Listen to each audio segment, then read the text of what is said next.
Welcome, नमस्कार and आभार। मैं हूं मनोज कुमार। आप देख रहे हैं रोजगार समाचार। जी हाँ, रोजगार समाचार यूट्यूब चैनल के माध्यम से आपको रोजगार से संबंधित अपडेट हम डेली बेसिस पर लेकर आते रहते हैं। आज की इस वीडियो में हम बात करेंगे डीआरडीओ के द्वारा जारी किए गए कैप्टेम एडवर्टाइजमेंट, जो कि कैप्टेम 10/DRTC के अंतर्गत योग्य भारतीय नागरिकों से आवेदन मांगे जा रहे हैं। जैसा कि आप देख रहे हैं, यहाँ पर हमने ऑफिशियल वेबसाइट खोली हुई है कैप्टेम 2010 के लिए। तो यहाँ आप देखेंगे डिटेल में आपको इस वीडियो में हम बताएंगे कि आप ऑनलाइन फॉर्म भरते समय किस तरह से आपको कौन कौन सी जानकारियाँ यहाँ पर देनी है। पूरी डिटेल में जानकारी मिलेगी, इसलिए वीडियो को शुरू से अंत तक जरूर देखें। साथ ही वीडियो को लाइक कर दें, अपने दोस्तों में जरूर शेयर करें। पहली बार हमारे चैनल पर आए हैं तो रोजगार समाचार यूट्यूब चैनल को सब्सक्राइब कर लें रोजगार संबंधी अपडेट के लिए, जो कि डेली बेसिस पर आपको उपलब्ध होते रहेंगे। साथ ही ऑल नोटिफिकेशन के बेल आइकन को जरूर दबाएं, जिससे आपको रोजगार संबंधी अपडेट घर बैठे नोटिफाइड होते रहेंगे। चलिए चलते हैं मेन वेबसाइट पर। जैसा कि आप स्क्रीन पर देख रहे हैं, यहाँ एक ऑप्शन मिल जाता है आपको राइट साइड में, नवीन पंजीकरण हेतु क्लिक करें। यहाँ पर आपको क्लिक कर देना होता है। यहाँ क्लिक कर देने से आपके सामने एक डिफेंस रिसर्च डीआरडीओ के द्वारा centre for personnel talent management CEPTAM का जो पेज है वो ओपन हो चुका है, पंजीकरण वाला रजिस्ट्रेशन पंजीकरण। यहाँ आपको अपना पूरा नाम दे देना है, अपने नाम की पूरी तरह से दोबारा वही नाम आपको रिपीट कर देना है, मोबाइल नंबर देना है। उसके बाद यहाँ पर ईमेल आईडी, मोबाइल नंबर वैकल्पिक दे सकते हैं, यहाँ अल्टरनेटिव मोबाइल नंबर अगर आप देना चाहें। सुरक्षा कोड यानी जो कैप्चा है वो डाल देना है, रजिस्टर पर क्लिक कर देना है। इससे आपका एक रजिस्ट्रेशन नंबर जनरेट हो जाता है और आपका एक पासवर्ड जो कि टेम्परेरी होता है वो आपके मोबाइल नंबर ईमेल आईडी पर भेज दिया जाता है। उसका इस्तेमाल करके आप आगे का जो प्रोसीजर है फॉर्म भरने का उसको कंप्लीट कर सकते हैं। यहाँ 7 स्टेप्स में अपने एप्लीकेशन फॉर्म को आप कंप्लीट कर सकते हैं। पहला स्टेप है रजिस्ट्रेशन का, दूसरा basic and personal information detail यहाँ पर देनी होती है। तीसरे स्टेप्स में क्वालिफिकेशन से संबंधित डिटेल यहाँ पर देनी होगी। चौथा जो स्टेप है पोस्टिंग प्रेफरेंस से संबंधित डिटेल देनी होती है। और पांचवा जो स्टेप है यहाँ डॉक्यूमेंट संबंधी जो भी डिटेल अपलोड करनी होती है आपको। छठे स्टेप्स में आप एप्लीकेशन का प्रीव्यू देख सकते हैं और सातवें स्टेप्स में आप अपनी फीस का पेमेंट कर सकते हैं। चलिए इस एप्लीकेशन को भरना सीखते हैं। अब यहाँ रजिस्टर वाले बटन पर क्लिक कर देना है। अब यहाँ देखेंगे एक मैसेज यहाँ पर आ चुका है, registered successfully your email ID. यहाँ देखेंगे password has been send to your registered email ID. तो आपको अपने ईमेल आईडी को चेक करना है, साथ ही स्पैम या जंक फोल्डर को भी आपको चेक कर लेना है। और उसके बाद इस रजिस्टर्ड ईमेल आईडी पर भेजे गए रजिस्ट्रेशन नंबर और पासवर्ड का इस्तेमाल करके आप आगे फॉर्म को कंप्लीट करने की प्रक्रिया को पूरा कर सकते हैं। अब आप देखेंगे हमारे ईमेल एड्रेस पर रजिस्ट्रेशन कोर्स कैप्टेम 10 DRTC एडवर्टाइजमेंट यहाँ पर आ चुका है मैसेज। अब ईमेल के द्वारा जो आपको यूजर आईडी मिला है और पासवर्ड मिला है तो उसका इस्तेमाल करके हम वेबसाइट drdo.gov.in की वेबसाइट पर जाएंगे। यहाँ आप you may change your password detail instruction filling online application form यहाँ आपको drd.gov.in की वेबसाइट पर मिल जाएंगे। तो हम इस रजिस्ट्रेशन नंबर और पासवर्ड का इस्तेमाल करेंगे अगला फॉर्म कंप्लीट करने के लिए। अब यहाँ पर लॉगिन करना होगा। लॉगिन करने के लिए यूजर आईडी के रूप में आप अपना ईमेल एड्रेस यहाँ डालेंगे और जो आपको पासवर्ड भेजा गया है आपके ईमेल एड्रेस पर उसका इस्तेमाल यहाँ करेंगे और दिए गए कैप्चा को यहाँ पर डालने के बाद सबमिट कर देना है। एक बार ये चीज़ें हम कर लेते हैं। अब आप देखेंगे जैसे ही हमने यहाँ पर लॉगिन किया तो यहाँ अपडेट पासवर्ड वाला पेज ओपन हो चुका है। यहाँ आपको करंट पासवर्ड डालना है और यहाँ नया पासवर्ड आपको अपना बना लेना है, पासवर्ड को कंफर्म कर देना है, दिए हुए कैप्चा को यहाँ भर देना है और अपडेट पर आपको क्लिक कर देना है। अगर आप पासवर्ड अपडेट नहीं करना चाहते हैं तो स्किप वाले बटन पर आपको क्लिक करना होगा और आप इसी जो आपके मेल एड्रेस पर पासवर्ड भेजा गया है उसी का इस्तेमाल करके आप अपने एप्लीकेशन फॉर्म को कंप्लीट कर सकते हैं। अब हमने लॉगिन कर लिया है। यहाँ ऑनलाइन आवेदन भरने से पहले दस्तावेज और उनकी स्कैन कॉपी अपने साथ रखनी है। जैसे फोटोग्राफ 30 दिन से ज़्यादा पुराना नहीं होना चाहिए। पीछे जो बैकग्राउंड है वो सफ़ेद होनी चाहिए। उम्मीदवार का चेहरा स्पष्ट रूप से दिखाई देना चाहिए। फोटो का जो साइज है 15 KB से 40 KB के बीच होना चाहिए। फोटो की लंबाई चौड़ाई 4.5 सेंटीमीटर गुणा 3.5 सेंटीमीटर की होनी चाहिए। फाइल फॉर्मेट जेपीजी या जेपीजी फॉर्मेट में होना चाहिए। हस्ताक्षर भी सफेद कागज पर नीले या काल बॉल पॉइंट पेन से आपको हस्ताक्षर कर लेने हैं और उसको स्कैन कर लेना है। जो साइन का साइज है 15 KB से 40 KB के बीच में जेपीजी या जेपीजी फॉर्मेट में फाइल बना लेनी है। 10वीं मैट्रिक्स की जो प्रमाण पत्र हैं उसकी फाइल साइज 50 KB से 100 KB के बीच होना चाहिए। जेपीजी या जेपीजी फॉर्मेट में बनाना है। अनिवार्य शैक्षिक योग्यता से संबंधित प्रमाण पत्र, उनका फाइल साइज भी 50 KB से 100 KB के बीच में जेपीजी या जेपीजी फॉर्मेट में तैयार करके रख लेना है। अब यहाँ पर कंटिन्यू पर आपको क्लिक कर देना है। अब यहाँ न्यू एप्लीकेशन वाला ऑप्शन दिखाई देगा, इस पर आपको क्लिक करना है। अब आपके सामने एप्लीकेशन का स्टेप 2 बेसिक और पर्सनल डिटेल यहाँ पर देनी होगी। यहाँ पोस्ट सेलेक्ट कर लेनी है, विषय सेलेक्ट कर लेना है। साथ ही यहाँ कैप्टन 10 से संबंधित जो एडवर्टाइजमेंट के अनुसार शैक्षणिक योग्यता है उसको अगर आप पूरा करते हैं यस नो में आंसर करना है। यहाँ candidate BE, BTech, MSc, MTech, PhD है तो उसको यहाँ सेलेक्ट कर लेना है और यहाँ पर अपना category SC, ST, OBC, general, EWS जो भी है यहाँ पर आपको अपनी कैटेगरी सेलेक्ट कर लेनी है। साथ ही यहाँ डेट ऑफ बर्थ आपको अपनी दे देनी है। यहाँ आपको डिग्री जिस दिन, महीना और साल में कंप्लीट की है वो यहाँ पर आपको देना होगा। मान लीजिए मैं यहाँ पर STA यानी सीनियर टेक्निकल असिस्टेंट के लिए आवेदन करना चाहता हूँ तो STA वाली यानी सीनियर टेक्निकल असिस्टेंट के पोस्ट को यहाँ पर सेलेक्ट कर लेना है। अब यहाँ पर विषय सेलेक्ट कर लेना है, किस सब्जेक्ट के लिए आप अप्लाई करना चाहते हैं। मान लीजिए मैं यहाँ केमिस्ट्री के लिए अप्लाई करना चाहता हूँ तो यहाँ आपके पास शैक्षणिक योग्यता और अन्य मानदंड पूरा करते हैं। यदि हाँ तो यस पर आपको क्लिक कर देना है। यहाँ आप नीचे की साइड में आएंगे, क्या आपके पास BTech, BE या MSc, MTech की डिग्री है, परसुइंग कर रहे हैं या पास कर ली है या नहीं है। अगर नहीं है तो नो सेलेक्ट करना है, पास करनी है तो पास करना है और अगर कर रहे हैं तो परसुइंग करना है। तो यहाँ पर आप देखेंगे यू आर नॉट एलिजिबल, यहाँ आप पॉपअप मैसेज कर रहे हैं। अगर आपके पास में BE, BTech, MSc, MTech या PhD की डिग्री है तो आप इन पदों के लिए अप्लाई नहीं कर सकते। तो यहाँ आपको अगर आप परसुइंग कर रहे हैं तो यहाँ आप देखेंगे कि आपके पास में इन पदों के लिए अप्लाई करने का ऑप्शन आ जाता है। अगर पहले से आपने BE, BTech, MSc, MTech की PhD की डिग्री ले रखी है तो आप एलिजिबल नहीं होंगे। और अगर आप नहीं सेलेक्ट करते हैं तो यहाँ आपको इन पदों के लिए अप्लाई करने का चांस मिल जाता है।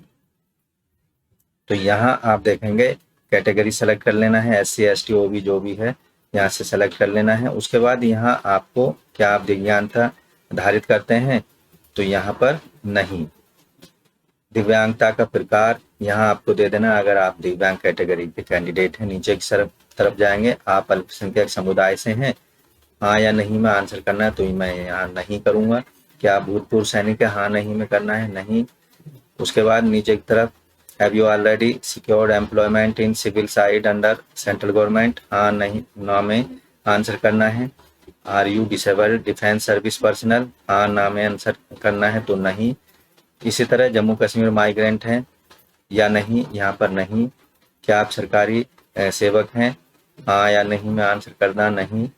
और यहाँ आपको नीचे की तरफ जाएंगे, प्रमाण पत्र आइडेंटिटी प्रूफ आपको सेलेक्ट कर लेना, आधार कार्ड, ड्राइविंग, पैन कार्ड, इनमें से कोई सा एक आपको सेलेक्ट कर लेना है। मान लीजिए मैं यहाँ पर पैन कार्ड सेलेक्ट करता हूँ और उसके बाद में यहाँ पर आपको पैन कार्ड दे देना है, अपना पैन नंबर यहाँ पर देना होगा। राष्ट्रीयता आपको सेलेक्ट कर लेनी है, किस आपको यहाँ पर राष्ट्रीय सेलेक्ट करनी है तो मैं यहाँ इंडियन सेलेक्ट कर लेता हूँ। उसके बाद यहाँ पर प्रत्यक्ष प्रमाण पहचान या विजिबल मार्क्स ऑफ आइडेंटिफिकेशन यहाँ पर देना है जो भी आपसे संबंधित है। शारीरिक माप यहाँ पर देने दी है और यहाँ पर शारीरिक माप फिजिकल मेजरमेंट वेट यहाँ पर देना है और यहाँ अपनी लंबाई देनी है या वेट दे देना है। उसके बाद यहाँ परीक्षा शहर वरीयता यहाँ पर दे देना है। एग्जाम सेंटर पहला चॉइस आप जो देना चाहें वो यहाँ पर दे सकते हैं, दिल्ली एनसीआर। दूसरा मैं यहाँ पर दे सकता हूँ, मान लीजिए मैं यहाँ पर, अगर दिल्ली एनसीआर आपने एक बार सेलेक्ट कर लिया है तो आप उसको दोबारा भी सेलेक्ट कर सकते हैं। तो यहाँ पर मैं अगर 3 बार ये सेलेक्ट कर लेता हूँ एक ही सेंटर, उसके बाद डेट ऑफ बर्थ यहाँ पर दे देनी है आपको। लिंग पुरुष महिला या ट्रांसजेंडर जो भी हो वो सेलेक्ट कर लेना है। फादर्स मदर्स नेम यहाँ पर दे देना है। एड्रेस यहाँ पर दे देना है। और उसके बाद अगर स्थायी पता और आपका करस्पॉन्डेंस एड्रेस पत्राचार का पता एक जैसे हैं तो यहाँ चेक बॉक्स को क्लिक कर देना है। उसके बाद यहाँ नीचे की साइड में आएंगे तो आप देखेंगे यहाँ पर 100 रुपये आपकी फीस आ चुकी है, क्योंकि आप जनरल कैटेगरी के लिए अप्लाई कर रहे हैं। और यहाँ एक एतद द्वारा वेबसाइट अपने विवरण के साथ अपने स्कोर और परीक्षा रैंक को प्रकाशित करने के लिए अपनी सहमति देता हूँ, हाँ ना में अंतर करना है तो यहाँ पर हाँ को आपको सेलेक्ट कर लेना है। और यहाँ आप देखेंगे वैलिड योर डिटेल पर सेव कर देना है या सेव एंड नेक्स्ट पर आपको क्लिक कर देना है, तो आप नेक्स्ट स्टेप पर पहुंच जाते हैं। ये चीजें सारी हम कर देते हैं एक बार। तो यहाँ सेव एंड नेक्स्ट पर हम क्लिक कर देंगे। यहाँ 1 और मोर एरर्स फाउंड दिखा रहा है तो इनको हमें सबसे पहले करेक्ट कर लेना है। यहाँ आप देखेंगे परीक्षा शहर वरीयता, ये आपको 3 अलग अलग सेंटर एग्जाम सेंटर का चयन करना होगा, एक ही एग्जाम सेंटर आप सेलेक्ट नहीं कर सकते। अब फिर से सेव एंड नेक्स्ट पर क्लिक कर देना है। अब आप देखेंगे हम 3rd स्टेप पर पहुंच चुके हैं। यहाँ एजुकेशनल और व्यावसायिक योग्यता से संबंधित आपको अपनी सारी डिटेल भर देनी है, जो भी आपसे संबंधित है एजुकेशनल और व्यावसायिक या एक्सपीरियंस संबंधित जितने भी डिटेल हैं वो यहाँ पर प्रोवाइड करानी होंगी। तो ये चीज़ें एक बार हम कंप्लीट कर देते हैं।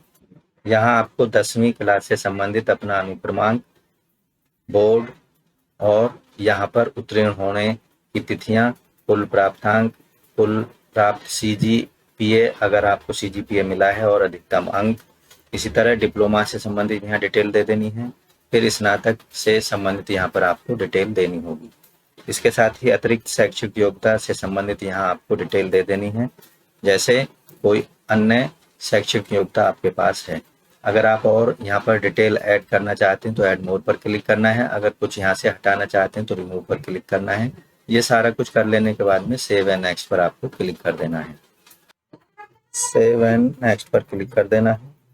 अब यहाँ स्टेप 1, 2, 3 कंप्लीट हो चुके हैं। अब हम पहुँच चुके हैं स्टेप नंबर 4 पर। पोस्टिंग प्रेफरेंस यहाँ पर सेलेक्ट कर लेना है। तैनाती स्टेशनों का वरीयता क्रम, तो यहाँ पर आप दिए हुए उनसे आपको अपना वरीयता क्रम में जिस स्टेशन पर आप तैनाती चाहते हैं उनको सेलेक्ट कर लेना है। पहला मान लीजिए मैं यहाँ पर आगरा सेलेक्ट कर लेता हूँ, फिर उसके बाद यहाँ पर चंडीगढ़, फिर दिल्ली, फिर उसके बाद यहाँ पर कानपुर और उसके बाद यहाँ पुणे, फिर उसके बाद जोधपुर, फिर हैदराबाद, उसके बाद फिर यहाँ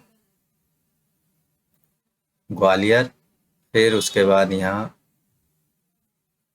हल्द्वानी। ये हमने सेलेक्ट कर लिए हैं और इनको अब यहाँ पर आप देखेंगे सेव एंड वैलिडेट पर क्लिक कर देना है। अब यहाँ देखेंगे रेड कलर में एक मैसेज यहाँ डिस्प्ले हो गया है, please choose all the posting preference in order of preference on 1 और मोर एरर फाउंड। तो यहाँ पर सारे जितने भी पोस्टिंग प्रेफरेंस दिए गए हैं उनको आप अपनी प्रेफरेंस के अकॉर्डिंग सेलेक्ट करना होगा। अब आप देखेंगे हमने तैनाती के जितने भी स्टेशन हैं उनका वरीयता क्रम यहाँ पर बना लिया है सभी का।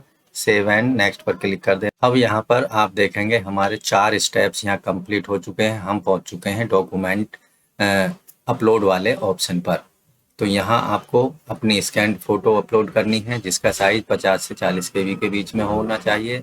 हस्ताक्षर अपलोड करने हैं जिसका साइज 15 से 40 KB के बीच में होना चाहिए और 10वीं का प्रमाण पत्र जिसका साइज 50 से 100 KB के बीच में होना चाहिए। स्नातक, ग्रेजुएशन या BSc सर्टिफिकेट यहाँ पर अपलोड करना है। साइज होगा इसका 50 से 100 KB के बीच में और दिए हुए कैप्चा को यहाँ डाल देना है और सेव एंड नेक्स्ट पर क्लिक कर देना है। ये सारी चीज़ें एक बार हम कर देते हैं। अब आप देखेंगे हमारा जो फोटो है यहाँ पर आ चुका है। यहाँ अगर आपको लगता है फोटो सही है तो ओके पर आपको क्लिक प्रेस कर देना है। अब आप देखेंगे फोटो अपलोड हो चुका है, साइन अपलोड हो चुके हैं, आयु सर्टिफिकेट, एज रिलेटेड जो प्रूफ है वो अपलोड हो चुका है, और बीएससी स्नातक ग्रेजुएशन का सर्टिफिकेट अपलोड हो चुका है। कैप्चा जो है वो हमने यहाँ पर डाल दिया है। अब यहाँ आप देखेंगे प्रीव्यू भी आप इन का देख सकते हैं, जो भी डॉक्यूमेंट्स आपने फोटो सिग्नेचर अपलोड किए हैं उनका आप प्रीव्यू देख सकते हैं कि वो सही अपलोड हुए हैं या नहीं। उसके बाद आप यहाँ सेव एंड नेक्स्ट पर क्लिक कर देना है। सेव एंड नेक्स्ट पर क्लिक कर देते हैं। अब यहाँ एक पॉपअप मैसेज आ चुका है, क्या आप सुनिश्चित हैं कि अपलोड किए गए दस्तावेज सही हैं? तो ओके को प्रेस कर देना। अब आप देखेंगे यहाँ पर जो एप्लीकेशन फॉर्म है, अब आप यहाँ देखेंगे हमारे सामने जो एप्लीकेशन कैप्टेम 10/DRTC एडवर्टाइजमेंट डेट यहाँ पर दी गई है। आपकी पूरी डिटेल आ चुकी है एप्लीकेशन फॉर्म के रूप में। यहाँ आपका यूजर आईडी, आपका नाम, आपकी पोस्ट, सब्जेक्ट, ये सारी डिटेल आप यहाँ पर चेक कर सकते हैं। आपका पैन नंबर और यहाँ पर एड्रेस, आपका कितनी फीस आपको पेमेंट करनी है ऑनलाइन वो यहाँ पर डिटेल आ चुकी है। आपकी डेट ऑफ बर्थ, यहाँ सारा एड्रेस, तो ये पूरी डिटेल आपकी यहाँ पर दिखाई देंगी। और कॉन्टैक्ट नंबर यहाँ पर आपके मोबाइल नंबर और ईमेल आईडी यहाँ पर देख सकते हैं। आपकी पोस्टिंग की जो प्रेफरेंस आपने भरी है वो यहाँ पर आ चुकी है। एजुकेशनल डिटेल यहाँ पर आ चुकी है, ये एक बार अच्छे से आप रिव्यू कर लें, चेक कर लें। उसके बाद यहाँ पर घोषणा एक दी गई है, इसको आप पढ़ लें, और यहाँ पर जो चेक बॉक्स है इसको आप टिक कर दें। टिक कर देना है इस चेक बॉक्स को, और जो सुरक्षा यानी कैप्चा यहाँ पर दिया गया है इसको यहाँ पर डाल देना है। और यहाँ एक चेक बॉक्स है, इस पर आपको क्लिक कर देना है। इसके बाद यहाँ आप देखेंगे फाइनल सबमिट वाला ऑप्शन दिया गया है, इस पर आपको क्लिक कर देना है। तो ये सारी चीज़ें हम एक बार किए देते हैं। फाइनल सबमिट पर क्लिक कर दिया है। Please confirm photo signature agree proceed final, okay को प्रेस कर दें। अब यहाँ पर एक मैसेज पॉपअप हो गया है। एक बार जब आवेदन को अंतिम रूप से आप जमा कर देते हैं तो आवेदन में कोई भी आप संशोधन नहीं कर पाएंगे। क्या आगे बढ़ना चाहते हैं तो ओके को आपको दबा देना। अब यहाँ देखेंगे हमारे जो 6 स्टेप्स हैं वो कंप्लीट हो चुके हैं। अब लास्ट का स्टेप पेमेंट वाला बचता है। ये दिए हुए कैप्चा को यहाँ पर डाल देना है और 100 रुपये फीस को आपको पेमेंट कर देना है। कैप्चा डाल दिया है, सबमिट पर क्लिक कर देना है, ओके पर क्लिक कर देना है। अब हमारे सामने पेमेंट वाला पेज ओपन हो चुका है। यहाँ पेमेंट के जो ऑप्शन है डेबिट क्रेडिट कार्ड के माध्यम से कर सकते हैं, इंटरनेट से कर सकते हैं, या भीम यूपीआई का इस्तेमाल कर सकते हैं। आप अगर डेबिट क्रेडिट कार्ड का इस्तेमाल करेंगे तो यहाँ कार्ड नंबर डालना पड़ेगा, उसका एक्सपायरी डेट, यहाँ ईयर, सीवीसी नंबर और कार्ड होल्डर का नाम, और उसके बाद नीचे पे नाउ पर आपको क्लिक कर देना है। तो इस तरह से आप फीस का पेमेंट कर सकते हैं।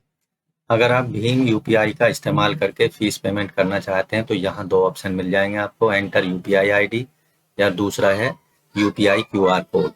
तो यहाँ आपको इन दोनों में से कोई एक सेलेक्ट कर लेना है और पे नाउ पर क्लिक कर देना है। अब पे नाउ पर क्लिक कर देंगे। अब आपके सामने एक स्कैन कोड आ जाएगा, यूपीआई क्यूआर कोड। इसको स्कैन करके आप अपने फीस पेमेंट को कंप्लीट कर सकते हैं और अपनी एप्लीकेशन को फाइनली सबमिट करते हैं। जैसे ही आपकी फीस पेमेंट हो जाती है तो आपका एप्लीकेशन फॉर्म कंप्लीट रूप में सबमिट हो जाता है। आप उसका प्रिंट कर सकते हैं और उसको फ्यूचर रेफरेंसेस के लिए अपने पास रख सकते हैं। यहाँ आपको ये ध्यान रखना है, ये क्यूआर कोड केवल 10 मिनट तक वैलिड होता है। तो दोस्तों आशा करते हैं कैप 10 DRTC के अंतर्गत इन senior technical assistant group B और टेक्नीशियन ग्रुप ए के पदों के लिए ऑनलाइन फॉर्म आपको कैसे भरना है, क्या क्या उसमें जानकारी देनी है, ये सारी डिटेल आपको अच्छे से समझ आ गई होगी। इसलिए वीडियो को एक लाइक कर दें, अपने दोस्तों में ज़रूर शेयर करें। अगर पहली बार आप हमारे चैनल पर आए हैं तो रोजगार समाचार यूट्यूब चैनल को रोजगार से संबंधित अपडेट के लिए अभी सब्सक्राइब कर लें, और नोटिफिकेशन के लिए ऑल नोटिफिकेशन के बेल आइकन को जरूर दबाएं, जिससे आने वाले लेटेस्ट रोजगार समाचार का आपको रोजाना अपडेट मिलता रहेगा। तो दोस्तों आज की वीडियो में बस इतना ही। आशा करते हैं आपने यूट्यूब चैनल को सब्सक्राइब कर लिया होगा और बेल आइकन को जरूर दबा दिया होगा। धन्यवाद। आपका दिन शुभ हो।